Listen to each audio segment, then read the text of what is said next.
Jadi akhlak adalah sifat yang harus dimiliki oleh umat Islam, dan ini puncak keimanan sebenarnya. Akhlak itu adalah segala sesuatu yang baik menurut ajaran Islam, dan umat Islam berusaha untuk mengerjakannya. Dan sesuatu yang tidak baik, sifat-sifat yang tidak baik, kemudian umat Islam senantiasa berusaha untuk meninggalkannya. Itu akhlak, itu budi pekerti. Jadi dia tahu itu sesuatu yang tidak baik, dia akan mengerjakannya sekalipun tidak ada yang memuji, sekalipun tidak ada yang melihat, karena dia bukan butuh pujian manusia. Yang penting Allah melihat pekerjaan baik dia dan Allah ridha kepada dia, itu yang paling penting. Kemudian perbuatan yang tidak baik, akhlak seorang Islam itu, budi pekerti dia itu, dia tahu itu perbuatan tidak baik, dia akan meninggalkannya sekalipun tidak dilihat oleh manusia. Kalau dilihat oleh manusia, biasanya orang pasti akan meninggalkan keburukan. Namun ada sebagian keburukan itu akan dikerjakan ketika tidak dalam pandangan manusia. Jadi ketika tidak ada orang tahu, dia berani mengerjakan keburukan. Nah, itu akhlaknya berarti tidak baik. Akhlak itu adalah mengerjakan sesuatu yang baik, dan dia tidak berharap kepada pujian manusia, namun hanya berharap kepada ridha Allah Subhanahu wa taala. Dan akal budi orang yang baik itu adalah akan meninggalkan yang buruk sekalipun tidak dilihat oleh manusia. Teman-teman yang dirahmati Allah, akhlak itu tadi seperti saya sampaikan bahwasanya adalah puncak keimanan, kesempurnaan iman seorang muslim.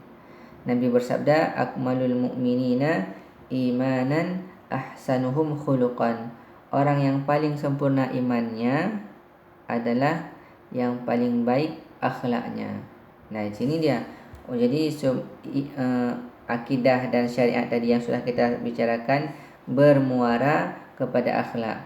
Imannya bagus, kemudian syariatnya bagus, beramal kebaikan dia banyak, kemudian yang hasil akhirnya apa? Itu ditimbang dari akhlaknya. Kadang orang rajin ibadat tapi mulutnya suka mencaci, kemudian hatinya banyak dengki. Itu belum sempurna imannya.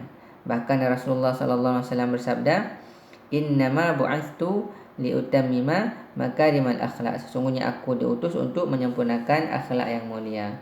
Dan Rasulullah sallallahu alaihi wasallam itu sebagai teladan kita, yang paling istimewa adalah akhlaknya. Jadi akhlak Rasulullah ini membuat musuh pun segan kepada Rasulullah. Artinya musuh pun sebenarnya enggak membenci Rasulullah, walaupun dia memusuhi, tapi pada hakikatnya di dalam batin dia itu senang dan cinta kepada Rasulullah. Hanya saja kesombongannya yang membuat dia tidak yakin dengan apa yang disampaikan oleh Rasulullah SAW. Dalam hadis yang lain, Rasulullah SAW juga menekankan pentingnya akhlak. Akhlak adalah sikap yang baik kita, mengerjakan apa yang baik sesuai dengan perintahkan oleh Allah Subhanahu Wa Taala, meskipun tidak dipuji oleh manusia, kemudian meninggalkan segala sesuatu yang buruk yang dilarang oleh Allah Subhanahu Wa Taala, sekalipun tidak dilihat oleh manusia. Akhlak bisa membuat kita masuk ke syurga. Jadi Rasulullah SAW mengatakan, bersabda, "Athqalu ma yudha'u fil mizan yaumal qiyamah." Di hari kiamat nanti, ketika semua orang di sidang, ditimbang amal kebaikan dan amal keburukannya, lalu diletakkan timbangan, Nabi bersabda, yang paling berat dalam timbangan di hari akhirat adalah taqwallah wa husnul khuluq, bertakwa kepada Allah dan akhlak yang baik. Jadi yang paling berat amal timbangan di hari akhirat adalah takwa kepada Allah dan akhlak yang baik. Apa itu takwa kepada Allah? takwa kepada Allah, Imam Ali radhiyallahu anhu menyimpulkan dalam perkataan beliau, yang dimaksud dengan takwa adalah yang pertama sekali, kita takut kepada Allah Subhanahu wa taala, takut kita kepada azabnya, takut kita kepada kemurkaannya ketika kita melanggar perintah-perintahnya, dan kita takut Allah tidak sayang kepada kita, kita takut Allah tidak ridha kepada kita. Jadi kita harus berusaha sebaik mungkin untuk menggapai kasih sayang dan ridha Allah. Itu takwa. Yang kedua, kita ikhlas walaupun sedikit rezeki kita. Ya sudah, itu yang Allah berikan hari ini, ya alhamdulillah. Itu namanya sifat qanaah, ridha dengan apa yang Allah berikan meskipun sedikit. Itu takwa. Jadi tidak marah-marah kepada Allah, tidak marah-marah kenapa saya padahal sudah banyak berbuat kebaikan, masih miskin dan sebagainya. Itu tidak. Itu orang yang bertakwa. Yang ketiga, senantiasa berusaha melaksanakan perintah Allah Subhanahu wa taala dan sabda dan apa-apa yang Rasulullah SAW perintahkan oleh sabda beliau. Itu takwa. Jadi semampu mungkin melaksanakan perintah Allah, semampu mungkin melaksanakan tuntunan-tuntunan Rasulullah SAW.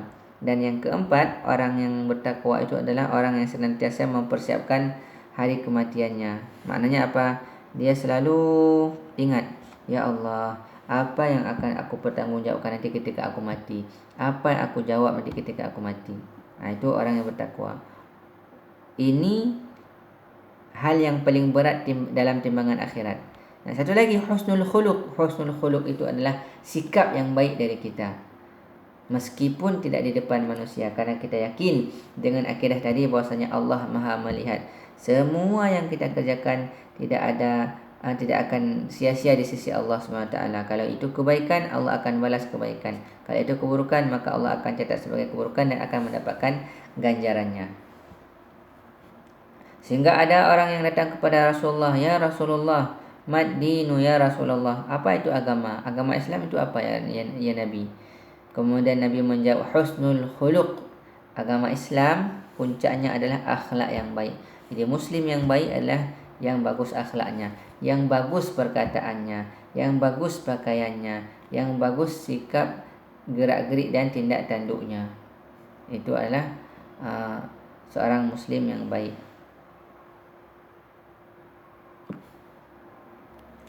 Jadi syariat, jadi kita sudah berbicara tentang syariat, tentang akidah, syariat, dan sekarang sedang berbicara tentang akhlak. Syariat ini, amal kebaikan yang kita kerjakan akan sia-sia di sisi Allah SWT ketika akhlak tidak bagus juga. Jadi yang pertama sekali yang menentukan kita diterima amalan adalah akidah kita, keimanan kita. Nah, amalan ini akan sia-sia jika akhlaknya tidak bagus. Apa buktinya?